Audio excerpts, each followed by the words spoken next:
টাবি এখানে বসে সমুদ্রের হাওয়া নিচ্ছে। টাবি টাবি লুক, কেমন লাগে টাবি? টাবিগুলো নোনা জলে স্নান করে লোম খুব আলাদা। এবার ক্যামেরাটা হয়ে গেছে দেখতে। এখানে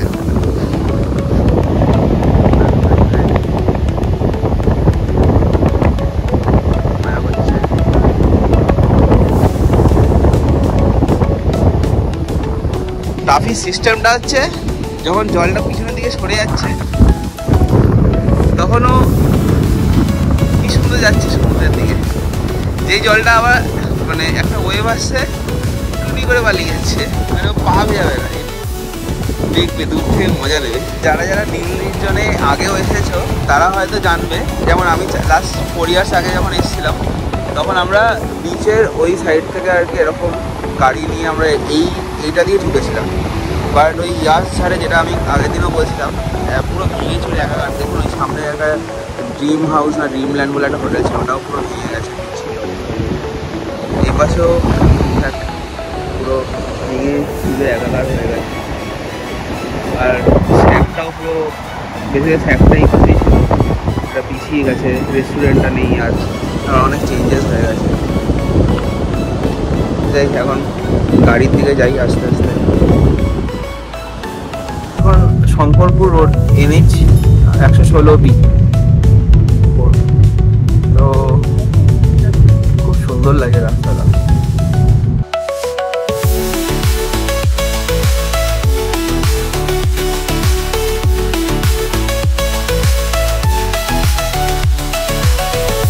জয় হনুমান জয় বজরঙ্গবলী। চল চল চল, হ্যাঁ ঠিক আছে ঠিক আছে। তো আবার একটা নতুন ব্লগ নিয়ে চলে এসেছি আর আমরা এখন যাচ্ছি একটা লং ড্রাইভে। আর হচ্ছে আমরা সেই সেম 4 জন, অ্যাকচুয়ালি 4 জন না 5 জন। লাস্ট টাইম একজন ছিল না, 4 ফোরনের যে অ্যাকচুয়ালি যে কিউটি পরোটি একজন আছে আমাদের, এই যে ও ছিল না। তো আমরা এখন পুরো ফুল কমপ্লিট। আর আমাদের সারথি, এই যে হাই করে দাও সারথি। হ্যালো। তো কোথায় যাচ্ছি সেটা আস্তে আস্তে রিভিউ করবো। তো মোটামুটি আমরা এখন বাজে হচ্ছে ঘড়িতে 4:30। না এখন সোজা যাবো না। তো আমরা বাগেরহাটি থেকে অলরেডি রওনা দিয়ে দিয়েছি।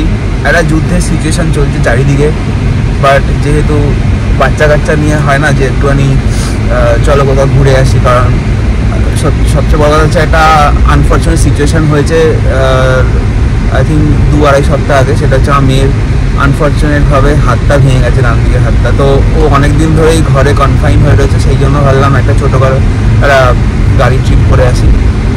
তো চলো বেশি আর কথা না বাড়িয়ে আমরা সামনের দিকে এগিয়ে যাই আর দেখাতে থাকি যে কোথায় যাচ্ছি। আস্তে আস্তে বলবো, একটু ভোরে আলোটা ফুটুক, তোমাদেরকে বলে দেবো যেখানে যাচ্ছি কিরকম কন্ডিশন আছে, রাস্তা ভালো।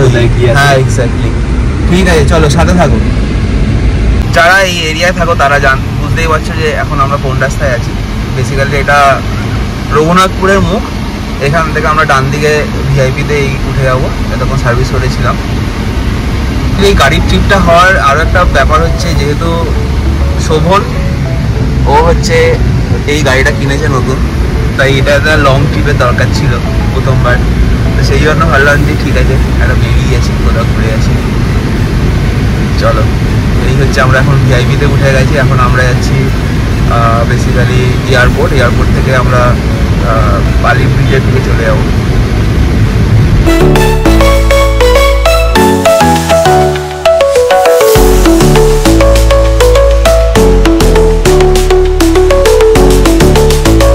রাস্তা মোটামুটি ঠিকঠাক ভালোই আছে, কয়েক জায়গায় একটু মানে পটহোলস নেই, বাট ওই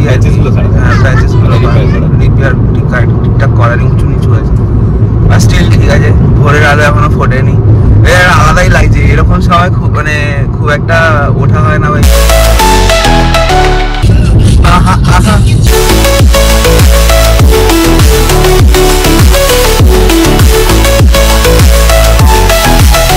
দেখতে দেখতে ভোর হয়ে গেল আর দেখতে দেখতে আমরা মা গঙ্গার দর্শনের দিকেও চলে আসলাম। সেটা হচ্ছে দক্ষিণেশ্বর। জয় মা গঙ্গা, জয় মা গঙ্গা। পেয়েছিস? সুন্দর। এই তো নিচে দেখো, দেখ একটু এই যে সাইডে দেখ, দেখতে পাচ্ছিস না নিচে?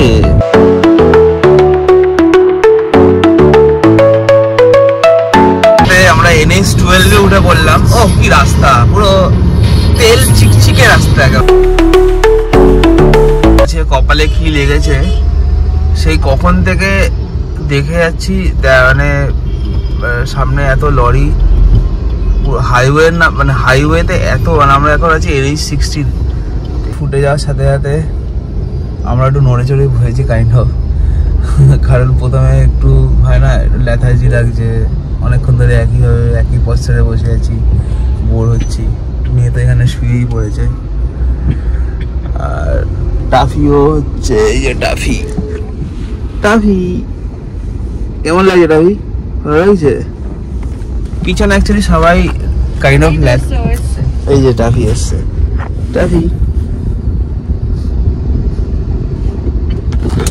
যাই হোক, টাফি কখনো এত লং ট্রিপে কখনো যায়নি, তো দিস দ্য ফার্স্ট টাইম। হ্যাঁ মানে কার ট্রিপ আর কি, লং কার, মানে লং ড্রাইভ আর কি, কখনো যায়নি। পুনেতে গেছে অবভিয়াসলি, ওটা তো কাজের থ্রুতে থাকার, হ্যাঁ ওটা তো আলাদা, ওর ঘোরার সূত্রে। শোন ঢালসা জোশ সব ঠান্ডা পড়ে গেছে, ঠান্ডা অবভিয়াসলি জোশে দোকান ছিল, প্রচুর জ্যাম। অ্যাকচুয়ালি এতক্ষণে বুঝলাম যে জ্যামের কি কারণ, গাড়ির কি অবস্থা বাজে। ওই ট্রাকটা উল্টে গেছে, একটা পাথর বোঝাই করে যাচ্ছিল অ্যাকচুয়ালি, তো ওই ট্রাকটা উল্টে গেছে, আর ওটার জন্যই মানে আগুন ঠাগুন ধরে গেছে। ওই জন্যই হচ্ছে প্রচণ্ড জ্যাম, পুরো রাস্তা জুড়ে এত স্লো মুভ করছে। এখনো স্টিল 14 কিলোমিটার বলছে যে কোলাঘাট পৌঁছাতে, তো 6:20 এটা এক্সপেক্টেড টাইম ছিল, সেটা এখন 6:30 হয়ে গেছে। যাই হোক, খিদেতে পেট একদম চোচো করছে, কারণ আমরা অলমোস্ট 2 ঘন্টা হয়ে গেছে গাড়িতে উঠেছি, তো প্রচণ্ড খিদে পেয়েছে। যাওয়া যাক এখন, চল রবি চ।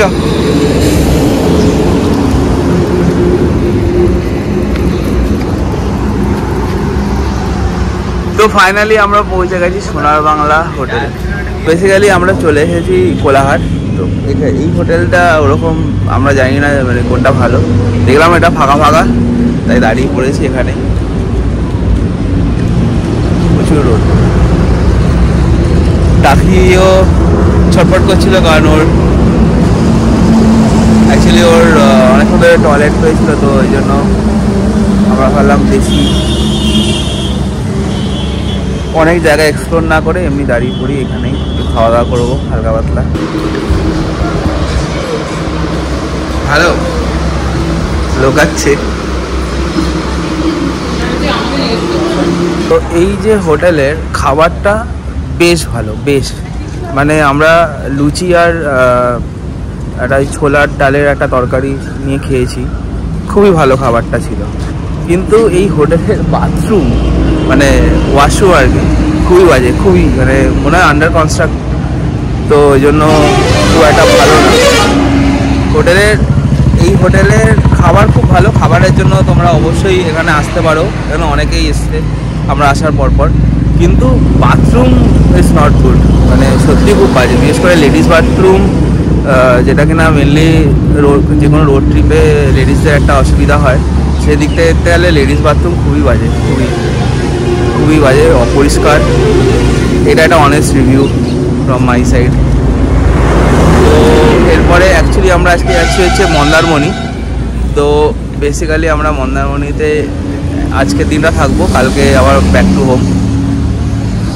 বেসিক্যালি মন্দারমণি যাওয়ার যে মেন আমাদের এক্সাইটমেন্ট, সেটা হচ্ছে টাফি কখনো মানে ও হচ্ছে সি দেখেনি, তো ওই একটা এক্সাইটমেন্ট কাজ করছে যে টাফির রিয়াকশান কী হবে, সেটা আমরা অবশ্যই চেষ্টা করবো ক্যামেরা বন্দি করার।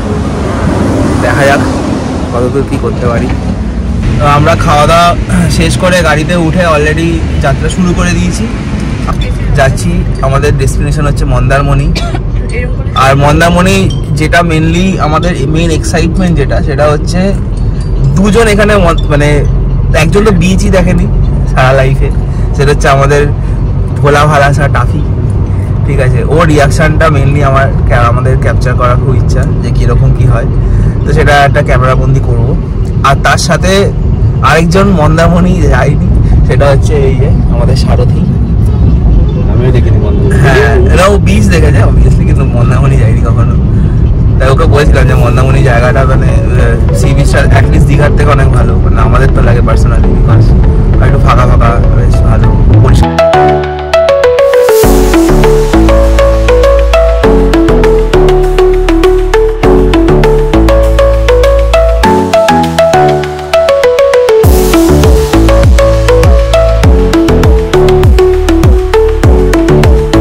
আমরা পৌঁছে যাচ্ছি মন্দারমণি রোড। এটা একটু মানে এখনো পৌঁছায়নি অ্যাকচুয়ালি, চাউলখোলা থেকে ঢুকে গেছি মন্দারমণি রোডে, অলমোস্ট পৌঁছেই গেছি প্রায়, মানে অনেকক্ষণ ধরে হয়তো এই চলে এসেছি। সমৃদ্ধি একটা লম্বা ঘুম দিয়ে দিয়েছে, আমরাও পুরো ফুল রিচার্জ হয়ে গেছি। ম্যাপ মানে এখনো কোনো সমুদ্র তো দেখতে পাইনি, বাট ম্যাপে দেখলাম যে সমুদ্রটা খুবই কাছে অ্যাকচুয়ালি। আর এখান থেকে দেখা যাচ্ছে 5.2 কিলোমিটার মানে পৌঁছাতে। আমরা ম্যাপে দর্শন করি। তো আমরা হোটেলও বুক করিনি, কারণ আমরা জানি না যে কোনটা পেট ফ্রেন্ডলি হোটেল হবে না হবে, তো অবভিয়াসলি ওটা একবার একটু দেখতে হবে আমাদেরকে। 2-3টে হোটেল আমি মানে লিস্ট ডাউন করেছি, তো ওগুলোর মধ্যেই আগে দেখবো, দেখে তারপরে হোটেলে উঠে আস্তে আস্তে তারপর দিনটা কীভাবে কী প্ল্যান করা যায় সেটা দেখতে হবে। যাই হোক, একটু সামনে দিয়ে দেখাই আমাদেরকে। হ্যাঁ এভরিওয়ান, তো আমরা পৌঁছে গেছি ফাইনালি মন্দারমণি। তো মন্দারমণিতে এসে বেসিক্যালি আমাদের একটু টাইম লেগে গেছে, যেহেতু হোটেল বুক করিনি। অবভিয়াসলি কুকুর কোন মানে কোন হোটেল আর কি কুকুর পেট অ্যালাউ করে। তো ফাইনালি অ্যাকচুয়ালি আমরা এই হোটেলটায় 4 বছর আগে এসেছিলাম এর আগে, তো ওখানেই আমরা এসেছি। তখন রিধি অনেকটা ছোট ছিল, আর তখন আমরা ট্রাফিকেও নিয়ে আসিনি। ট্রাফিকে অ্যাকচুয়ালি এখন আমরা আবার একটু বাইরের দিকে বেরোচ্ছি, বাইরে বেরিয়ে তোমাদের হোটেলের ভিউটা দেখিয়ে দেবো। হোটেলের নাম হচ্ছে নীল নির্জনে, ঠিক আছে, একটু ওই মেন জায়গাটা থেকে একটু ভেতরের দিকে, বাট খুব বেশি না। তো আর হচ্ছে অনেকটা হুলিয়াও পাল্টে গেছে, আর লাস্ট টাইম যেরকম এসেছিলাম বিচ দিয়ে ঢুকে আর কি গাড়ি নিয়ে, ওখান থেকে অনেকটাই আলাদা। এবারে ওদের যেহেতু মানে একটা বিশাল বড় কি ইয়াস নাকি একটা ঝড় হয়েছিল, তো ওই জন্য সামনের দিকটা পুরো ভেঙে গেছে, তো সেই জন্য এটা অন্য সাইড দিয়ে। বাট স্টিল আমরা এরকমই একটা রুমে আর কি নিয়েছিলাম লাস্ট টাইম, তো দেখলাম যে এই রুমটা বড় আমাদের সবার জন্য একদম পারফেক্ট হবে। হাই করে দাও সমৃদ্ধি। তো বেসিক্যালি দ্য আইডিয়া ইজ এখন সমৃদ্ধি আর টাফি এরা দুজন ঘরে থাকবে, আমরা বাইরে যাব। রিসেপশনে কিছু ফর্মালিটিসের কাজ আছে, সেগুলো করিনি, কারণ এসেই জাস্ট কোনো রকমের ড্রেস ফ্রেস চেঞ্জ করে বেরিয়ে গেছি। আর বাইরে গিয়ে আমরা কিছুক্ষণ পরে আবার আসবো, এসে তারপরে বাকিদেরকে নেব। ছাতা নেবো, দাঁড়াও। তো ঠিক আছে, চলো তাহলে আস্তে আস্তে ধীরে ধীরে আরও কথা হবে, আরও কিছু দেখি, সমুদ্রের ভিউ নেবো। এখন ছাতা নিয়ে যাচ্ছি, চলো বাই। তো আমাদের হচ্ছে মানে রুম থেকে বেরিয়ে বেসিক্যালি এখানে একটা ব্যালকানি আছে, পুরো লম্বা করে করিডর আছে, দেখতে পাচ্ছ। এটা হচ্ছে ব্যাক সাইডটা হোটেলের। আর আমাদের রুম হচ্ছে বেসিক্যালি এটা রুম 206।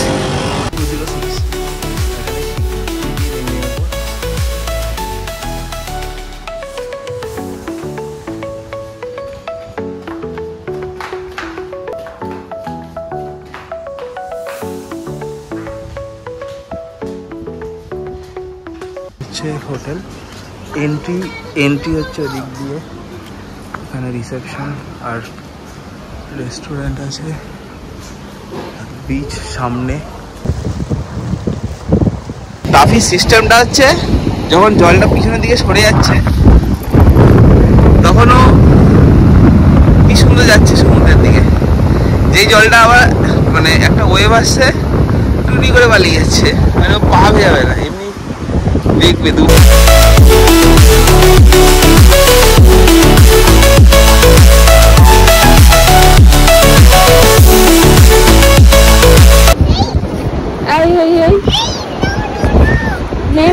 জল দে বাবা। Hello everyone, good morning. এখন অলমোস্ট 6:30 বেজে গেছে, মানে পরের দিন আছে। ভোর 6:30। আমরা গতকালকে ভিডিও করেছি টুকটাক, কিন্তু সেগুলো মানে জাস্ট নর্মাল রিলস ফিলস বা মেমোরি ক্যাপচার্সের জন্য, নট ফর ব্লগ। তো কারণ কালকের দিনটা আমরা এসে খুব টায়ার্ডও ছিলাম, সমুদ্র দেখতে দেখতেই সারাদিন কেটে গেল, মেয়ে টাফি সব নিয়ে। কালকে সেরকমভাবে ব্লগ করে দিয়ে ভাবলাম ব্লগটা আজকের দিনের জন্য এন্ড, কারণ মন্দারমণিতে আর কি ব্লগ করবো, সবাই তো 100 মার্কার এক প্রচুর ব্লগস রয়েছে না। এখন টাফিকে নিয়ে হাঁটতে পেরেছি, টাফি খুব আনন্দ হয়েছে, সিরিয়াসলি দেখার মতন না। তার তো দেখাই ব্যাক ক্যামেরা থেকে।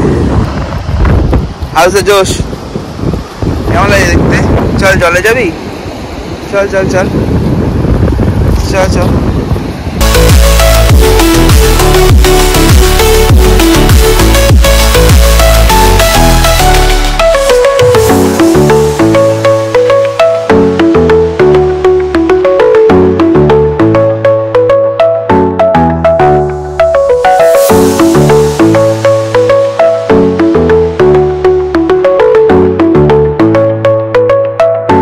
অবশ্যই জানিও কেমন লাগলো কমেন্ট করে।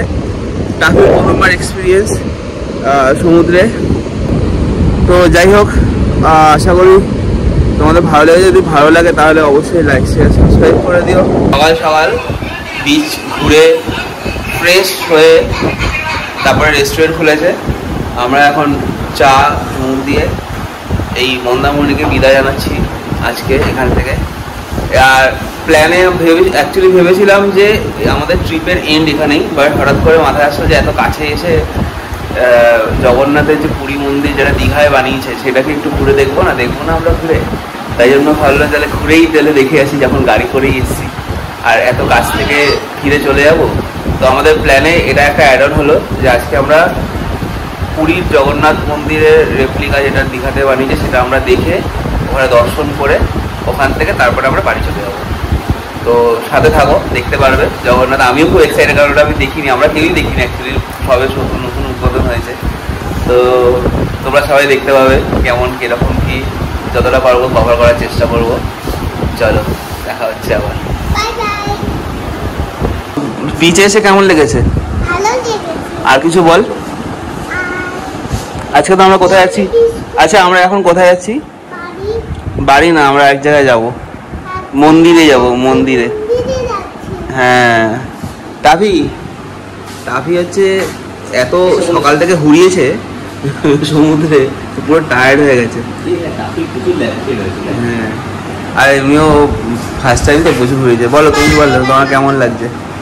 এক্সাইটেড পুরী মন্দির দেখার জন্য, মানে দীঘাতে পুরী মন্দির দেখার জন্য? তুই বল। এক্সাইটেড তো অবশ্যই, দীঘায় যাবো এখন। এ মনে হচ্ছে স্ক্রিপ্টেড আছে, স্ক্রিপ্ট মুখস্থ করে বলছি আমি। বললাম না এটাই যে যাবো এখন সারকা এরকম ভাবে পুরীর মন্দিরে, দীঘার মন্দিরে, দীঘাতে পুরীর মন্দির। আচ্ছা ঠিক আছে, তাহলে ওই কথাই রইলো, সব দেখা হবে ওখানে গিয়ে। ঠিক আছে মাম্মা, চলো। ওয়ান লাস্ট টাইম আমরা এই নির্জনতা ছেড়ে শহরের কোলাহলের দিকে আবার এগিয়ে যাবো। দিক বেরিয়ে বাঁদিক নিয়েছি, এটা মন্দারমণি রাস্তাটাই যাচ্ছে ডিরেক্টলি, মানে বিচ ধরে আর কি সাইড দিয়ে রাস্তাটা, যেটা ডিরেক্ট চলে যাচ্ছে দীঘা।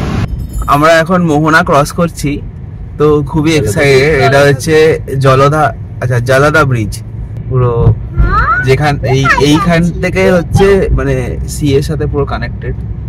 আমি এখান থেকে, এইটা হচ্ছে সেই মোহনা জায়গাটা, কি দারুণ। তাজপুর যেতে চাইবে তারা সব লেফট, 4 কিলোমিটার মাত্র, শঙ্করপুর 7.5 বা। ওয়াও, এইটা দেখ, মোহনা থেকে এদিক থেকে এসেছি, এসে এখান থেকে বাদিক টান নিয়ে হচ্ছে দীঘা রাস্তাটা। তো আমরা দেখলাম এখানে একটা কিউট টাইপের একটা রেস্টুরেন্ট, একটা হোটেল টাইপের আছে। তো এখানে আমরা ব্রেকফাস্ট করব এখন। সুন্দর সাজানো গোছানো আছে, ভাবো অরিজিনাল গাছ দিয়ে করা ছিল। রাস্তাটা আসার জন্য বেসিক্যালি আমরা খুব এক্সাইটেড ছিলাম প্রথম থেকেই, কারণ এখানে একটা লং স্ট্রেচে আমরা পুরো সিটাকে সাথে করে নিয়ে তারপর নিউ দীঘার দিকে আর কি যাচ্ছি। এটা আলাদাই একটা এক্সপিরিয়েন্স।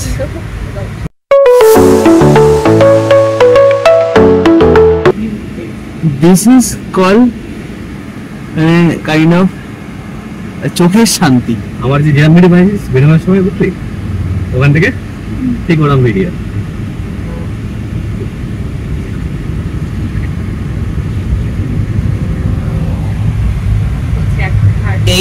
এই জিনিসটা এক্সপ্লোর করতে গেলে তোমার আমাদের এই রাস্তা দিয়ে আসা দরকারই ছিল, নাহলে মানে বেসিক্যালি দীঘা যাওয়ার আরেকটা রুটও আছে, দুটো রুট আছে আরো। তো যেখানটা আমরা খাচ্ছিলাম, বেসিক্যালি যেখানটা আমরা ব্রেকফাস্ট করে দেখালাম তোমাদেরকে, ওইখান থেকে যেটা ডান দিক চলে যাচ্ছে, ডান দিক দিয়ে ঘুরে যাওয়া যায় নিউ দীঘা, ঠিক আছে। বাট আমরা বাঁ দিকটা ইচ্ছা করে নিলাম যাতে কিনা আমরা এই তাজপুরের সাইডটা দিয়ে গিয়ে আমরা এই জায়গাটা আমরা এক্সপ্লোর করতে পারি। এটা একটা আলাদাই একটা মানে গাড়িতে করে বসে বসে যেতে যেতে মজা, আলাদাই মজা। আশা করি তোমরা যারা পরে মানে এটা দেখবে বা দেখে যারা আসবে তাদের এই জায়গাটা তোমাদের হচ্ছে অবশ্যই, আশা করি তোমরা এটা এখান দিয়ে এসে এক্সপ্লোর করবে। আবার এদিকে নিতে পারি।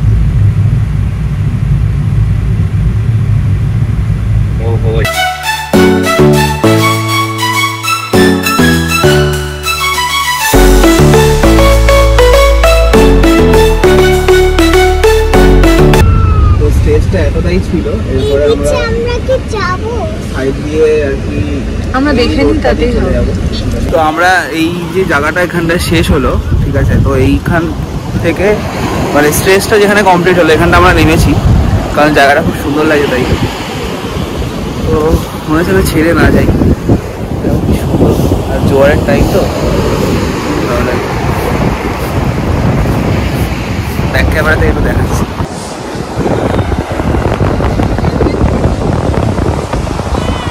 মোনা মাত্র 8.5 কিলোমিটার, উড়িষ্যা বর্ডার 13, আর ঘন্টায় গাছগুলো খুব সুন্দর, মানে কিরকম জলের মধ্যে ডুবে বসে আছে, হেভি লাগে দেখতে। জানি না কি গাছ।